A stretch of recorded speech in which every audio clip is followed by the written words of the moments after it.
எனக்கு கல்யாணம் பண்ணதுக்கு ஃபேர் கேர்ள் இந்தியாவிலே கிடையாது, எனக்கு நல்லா தெரியும். வேற எங்க பாத்துருக்குற? நான் பிரான்ஸ்ல ஒரு கிளப்ல இருக்கவளை ஃபிக்ஸ் பண்ணிருக்கேன். அவளதான் மேரேஜ் பண்ண போறேன். எனக்கு தமிழ்நாடு பொண்ணு தேவையில்லை. ஏண்டா தம்பி இப்படி எல்லாம் பேசலாமா?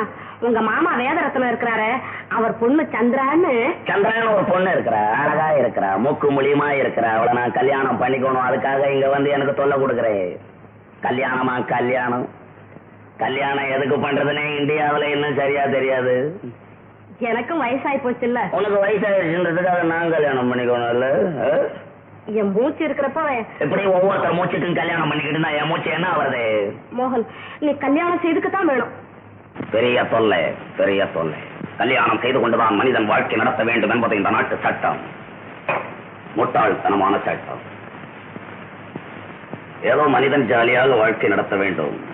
இதைத்தானே நான் தினம்தோறும் செய்து கொண்டே இருக்கிறேன். வணக்கம் மோகன். மார்னிங்.